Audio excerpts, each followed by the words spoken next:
Hello, this is Daniel Mart, and today I'm going to be doing another review. This one's going to be for Red Band Society, episode 4. And it is called There's No Place Like Homecoming. So yeah, before I begin though, 10-second spoiler warning as usual. For those who have yet to actually watch the episode and haven't already, stop the video, go check it out, and come back here and watch the rest of this review. 10-second spoiler warning as usual, starting now.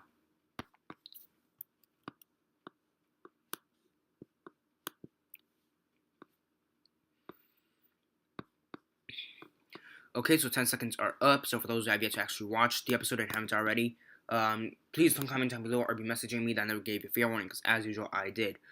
So yeah, episode 4 of Red Band Society. What did I think of it? As usual, quick synopsis, likes and dislikes, and then the rates. So basically, and there's no place like homecoming.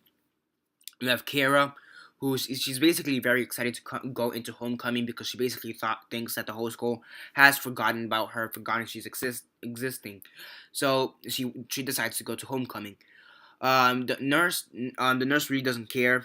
The main nurse doesn't really care. So, but she does say that she has to go with someone else, for supervision. So they take Nurse Brittany, which is the younger 20-year-old nurse.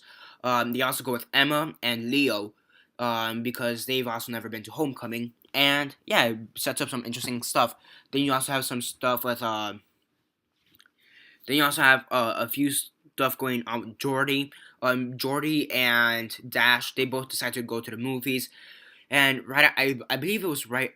I think it's right before, right after they picked up their popcorn, right after they bought their popcorn. So yeah, right before the movie started, Jordi fainted, and yeah, and the reason why they went to movies is because his mom wanted to seem like she cared a bit more. She wanted to give him a more of a friend, more experiences with his friends and stuff. So she let him go to movies.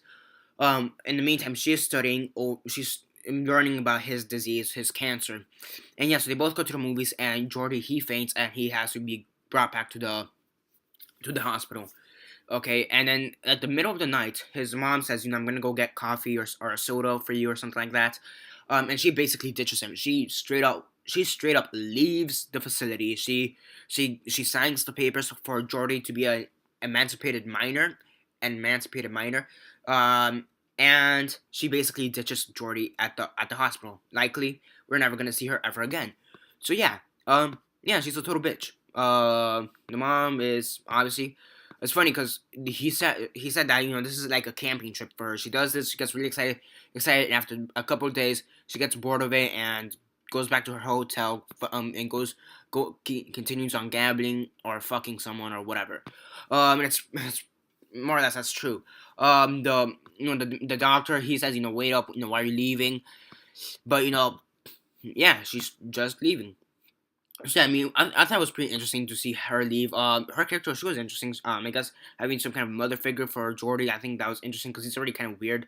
Like he's not really likable. He's not really likable. He's not that unlikable either. He's like kind of in the middle, and his mother made him a bit more likable. So it is kind of interesting to see how they're gonna move forward with that. It's also funny because with Emma, we got a little bit more development out of her. We learned a bit more about her anorexia, I believe is how it is, which is pretty cool. It was pretty interesting to see them in prom, and yeah, it was just a really funny scene. When once Kara was voted for prom queen, she needed to be brought up to the mic in a wheelchair due to insurance purposes.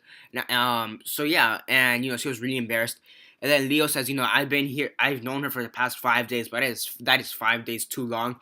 And then the most interesting development in the story happens, and that is that they kiss. Kara and Leo kiss.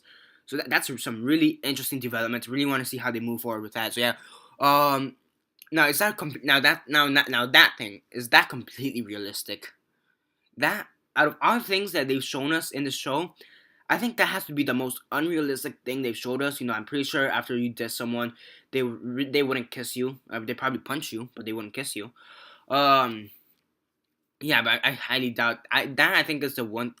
Considering I'm a high schooler too, I think that's so far the most unrealistic thing they've done so far. I mean, the disease stuff, that's pretty realistic to some extent. I mean, I'm pretty sure they wouldn't have them, walking around the hospital, leaving the hospital like whenever they want. But there are some things that aren't really realistic as it is. But they're tolerable or whatever. You just don't really think about it. But this is, this is something you really do think about. Like, is really realistic that they would kiss.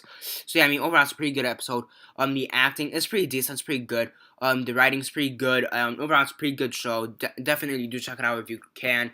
And yeah, on a scale of 1 to 10, 1 being the worst, 10 being the best, and 6 being decent, I give it a 7 out of 10. It's a pretty good episode. And yeah, definitely do check it out if you haven't already. Yeah, that's basically it for this review. Subscribe if you're not already subscribed. I do movie reviews, TV show reviews, and comic book reviews. Like the video, share on Facebook, Twitter, MySpace, or whatever you guys prefer. And that's basically it for now. This is Daniel Mart signing off.